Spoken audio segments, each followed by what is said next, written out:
Welcome back or welcome to the Tower Yoga podcast. I'm excited because we have a returning guest joining us, a good friend and a mentor, Matt Giordano. If you listened to our previous conversation, that was episode 13, you can go back and listen to it as well.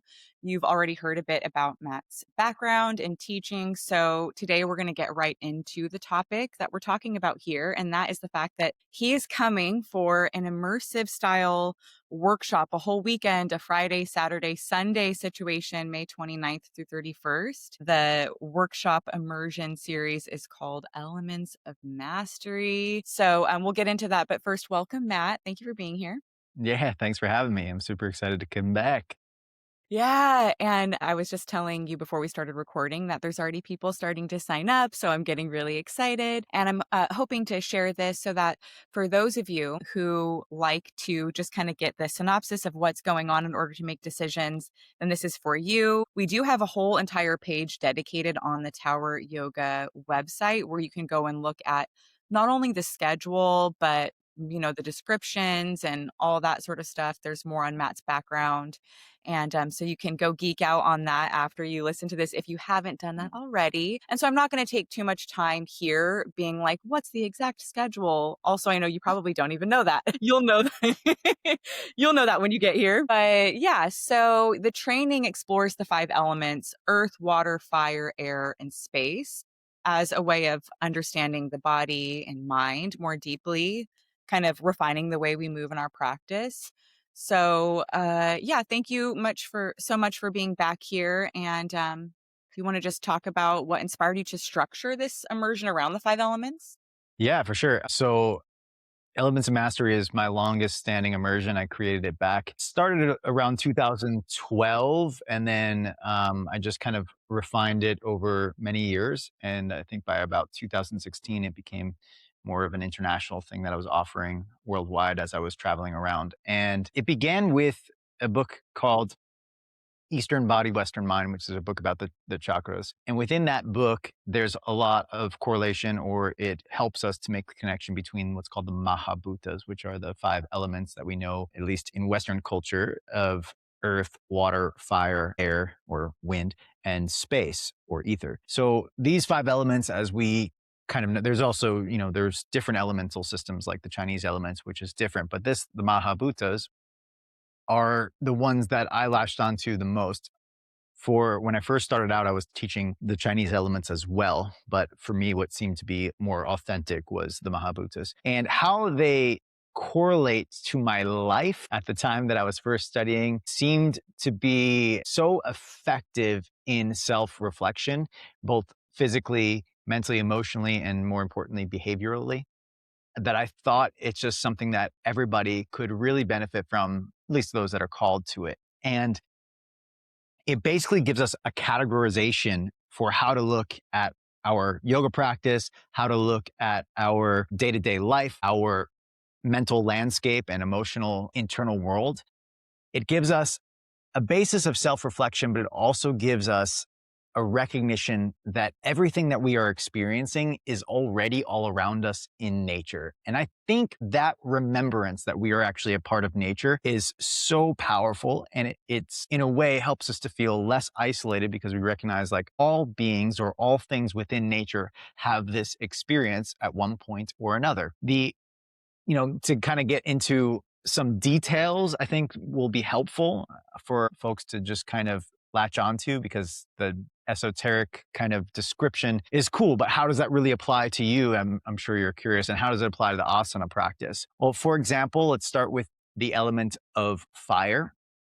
The element of fire, when we think about actually building a fire and what it does, it's first of all, it's hot and it's transformative by nature, meaning if you were to put a piece of metal into the flame, it heats up enough that you could actually bang on it and create a different shape out of that metal, or glass, if you will. Like if you ever seen someone make a cup out of glass, it's mind blowing. They heat it up into the fire and they can swirl around and they're able to mold it and create something beautiful out of it. Now, the heat element of fire is the transformative aspect, but we look at fire as sort of friction or an intensity.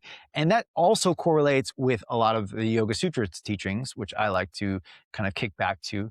For example, the word tapas, which is the friction or the heat that comes with yoga practice, meaning there's in the Yoga Sutras, it talks about yoga practice, asana as, or all yoga practices as the necessary friction to create transformation. And that's my own wording, of course, but the necessary friction to create transformation.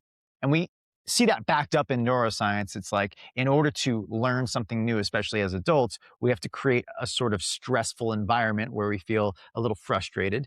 And that puts us in the most optimal state to rewire and to recreate new patterns, neurologically speaking. So it's amazing how it correlates now with new, more modern psychology and neuroscience, and it's been around forever.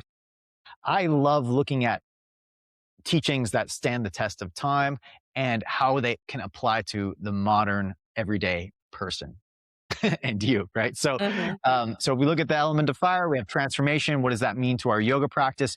Well, it can mean a number of things, but for a lot of people, the element of fire is core work and the intense activation of the abdominal region and how you could utilize those muscles that are central to our midline and central to the solar plexus region, and you can utilize those as a point of exploration. For example, how does postures like arm balances relate to the core? And how does the intensity of learning something that challenges you or that's a little bit outside your comfort zone or potentially outside of your reach of accessibility, how does walking the path towards it actually serve you?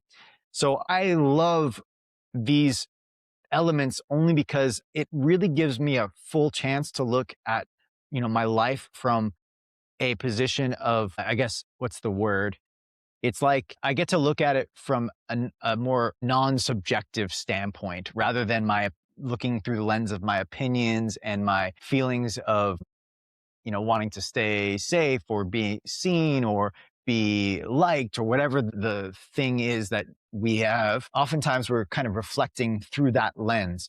And the elements provide us with a lens of clarity to just simply assess so that we can actually move forward, grow, change, transform, and be the person that we want to be and do the things that we want to do. And that includes on our yoga mat and off the yoga mat. So if we look at all of these elements and then how they relate to our life, but also how they relate to our physical yoga practice, it can only invite a sense of transformation, the type of transformation that we love. It enhances life rather than, it's less of a discipline and more of just a beautiful opportunity to grow, if that makes sense. Yeah. Yeah. Yeah, no, it totally makes sense. And it'd be so easy, obviously, to just kind of like miss that if you're only focused on the physicality without that layer of like understanding. It's just interesting.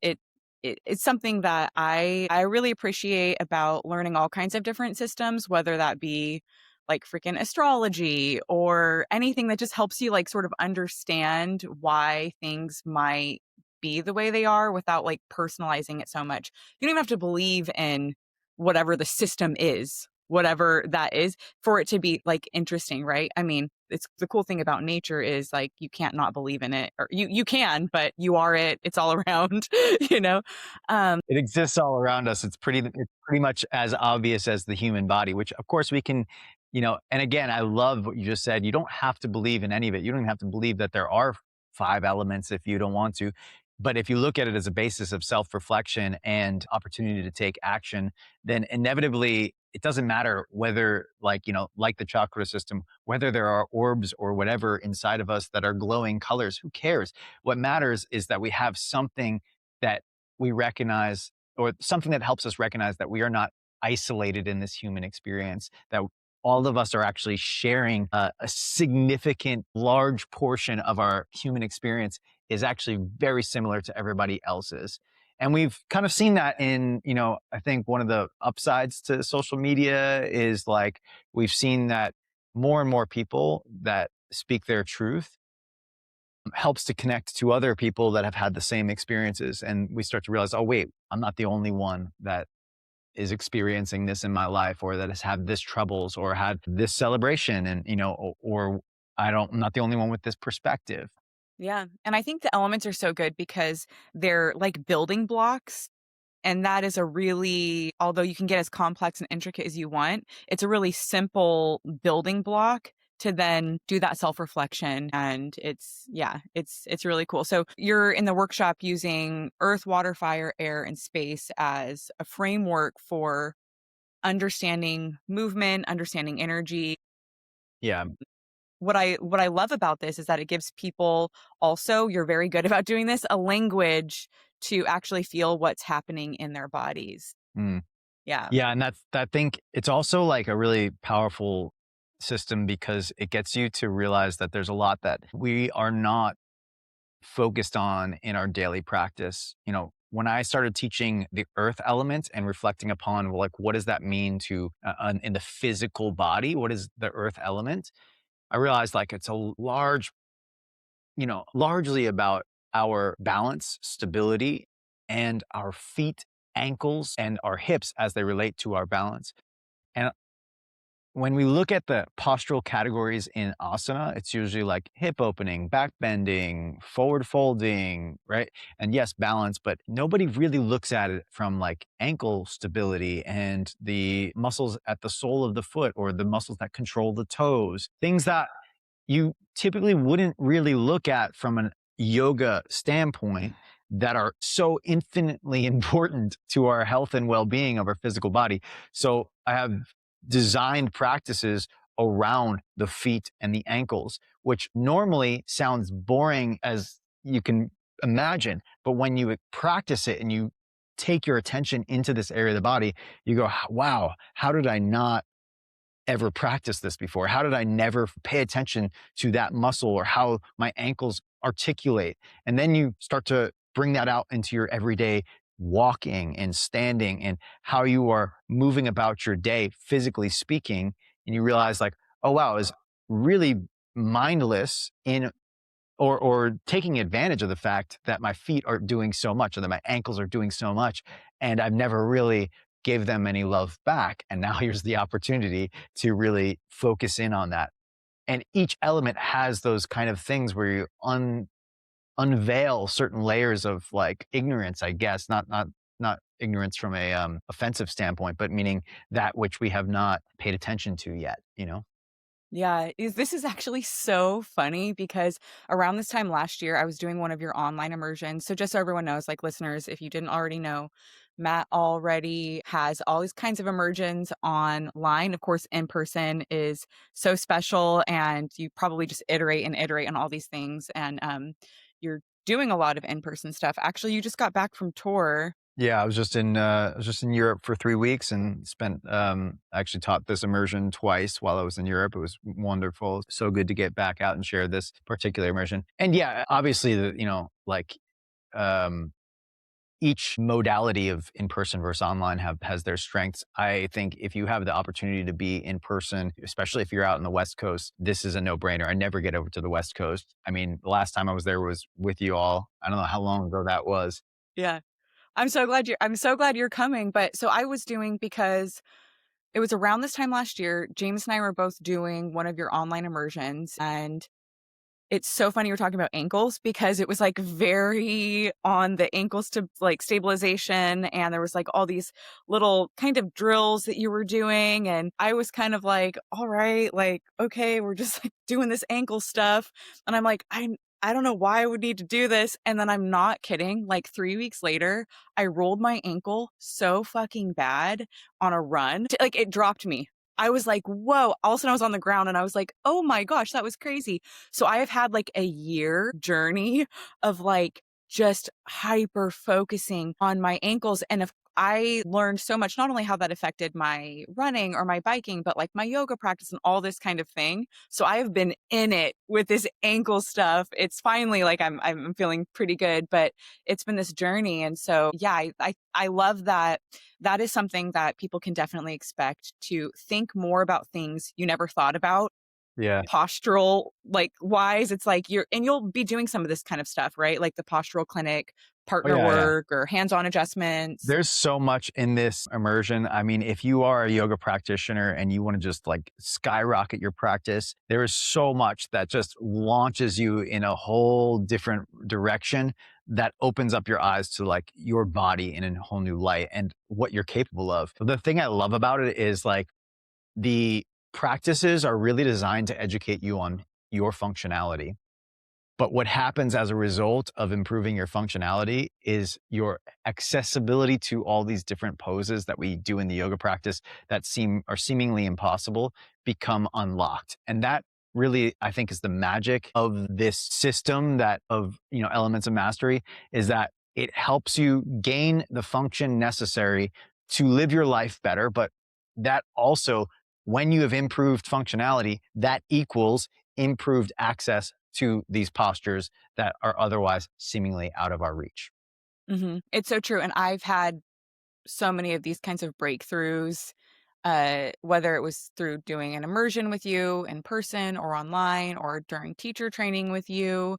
And I've seen other people and other students, they just tend to have these kinds of breakthroughs when it seemingly we're just like geeking out on this like one like biomechanical sort of thing. And then all of a sudden people are having all these other kind of breakthroughs. And because there's so much going on and yeah, it's valuable. So, for someone listening who might be curious about joining, what do you think people walk away with after spending time in this immersion? Or what have you seen? Because you've been doing this for a long time.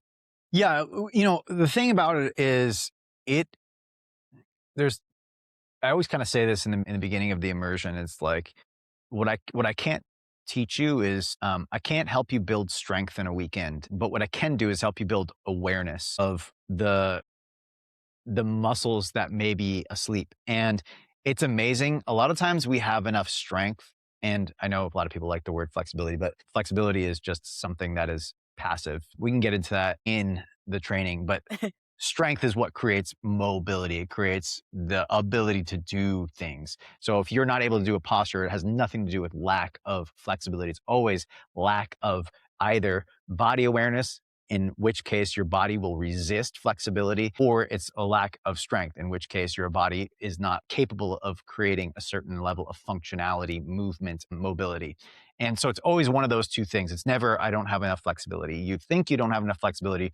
What that means is your body is scared to go in the area of, uh, joint articulation because it hasn't been there enough or it doesn't know how to get there safely. And so when you train the nervous system into these sort of joint articulations and muscle contractions that may be a little bit asleep. Some of them, of course, are going to be your strengths, and others are going to be areas which you have not really worked towards. When you do that, your whole system aligns in a way where it's like the system itself creates the revelations. Yes, I as the teacher can give you the right verbal cues to try to help you feel it and access it, but it's really the system. And I know this firsthand because when I teach the elements of mastery system, I myself, who've been doing it for years, am always unlocking different experiences. And it's not that I'm doing the pose over and over again and then suddenly I get it. It's that I'm activating the muscles and wiring my brain to pay attention to certain areas. And then suddenly I'm like, oh, wow, I can do this. That's crazy. And it's kind of feels like magic, but it really isn't. It's just that you're sending electrical stimulus to that area of the body that doesn't otherwise get it all the time. And suddenly with that attention comes access. And so I think it's just like, I don't like to make it sound magical, but it really does feel magical when you're practicing it. But then what it really does for you is then provides you with a way to continue practicing with any teacher or even on your own so that you have a system to reflect upon when something is challenging. Or like you said, real life scenarios, you get injured and you have a starting point of what to do with that injury. Obviously, yes, go see a professional for help as well. But at the same time, you'll have something to do outside of your physical therapy or whatever it might be that will actually speed up the process. I don't know. I mean, I'm very injury prone because I do a lot of high intensity sports and things around the farm that are quite intense. And I just tend to be always been one of those people that gets major injuries. And I just don't know where I would be without having this type of system of self reflection and to build skill sets before and after the fact that actually speed up the recovery or can help me even go beyond my previous awareness of my body that I had before an injury, for example. Mhm. But also just in everyday things, you want to get better at walking. This will help you. And I know it sounds ridiculous. Like, why would I need to get better at walking? Everybody needs to get better at walking because we develop patterns that eventually turn into chronic pain or injury. And if you get better at walking, then of course you will can have a chance at reversing those patterns and cultivating balance in your system. So, I mean, to me, it's a no brainer. Why would you not come to an experience where you're going to learn about your physical body and then, of course, have some extra inspiration for your life and conversations with people? But ultimately, I think the biggest thing is like you're going to be with a group of people that are all doing the same thing. And you'll cultivate friendships. If you don't know people already, you will cultivate relationships there. And it just becomes this I don't know, a sense of connectivity between people because we're all studying the same sort of system. And then you'll have already conversation starters because we have topics of self reflection for each of the elements, and it'll inspire you to have more rich conversations with each other. It's so true. It's so true. So yeah, like I also don't want to get into like the it's magic, but it kind of is like when you're in a group of people and you're all singularly focused on like a certain subject, it does feel like you sort of enter this like portal and then it's like great weather and we're in Tower District and it's just going to be like great. So I really do hope people come and I you made me think about something where there's so many times where a student or just anyone will comment and be like, "Oh, it's because you've been doing yoga for so long, that's why you can do that." When really it's only been the last handful of years in like multiple decade-long yoga practice. It's probably been in the last decade where I've had a lot of those unlocks because it's not that I've just been doing them over and over and over. It's because I've started to learn by, training with people like you and others how to build more intelligence in like that mind-body connection. And I'm not just like, forcefully and relentlessly like doing the same thing over and over and over. I'm thinking about it differently and I'm learning. And then all of a sudden, these things that just seem like, man, I've been trying this and doing this and over. And like, is my core not strong enough? Am I not flexible? And it's like what it took that unlock was just like really learning how to the function of all of the anatomy around the posture and all this kind of stuff. So really I suggest anyone like if you can, if you have the resources, the time, all of that kind of stuff, please come and it isn't like, oh yeah, you're going to walk away and like be able to do every single advanced asana ever, but you're going to have an awareness that you'll leave with and another way to self-reflect and it'll deepen your practice and your understanding of yoga, not just through obviously like the shapes, but like I was talking about, that intelligence of the body, the mind body connection. The elements of mastery, again, will be happening in the Tower District. That's going to be May 29th through 1st. Hey, thank you so much for being here and sharing your wisdom again. Yeah, it's my pleasure. I can't wait to see you again. And everybody at Tower Yoga can't wait to see you and practice with you and share this, I think, just opportunity to connect with each other. So we'll see you all Yeah, soon. it's going to be great. All right. Thanks again. Bye All right, bye. bye.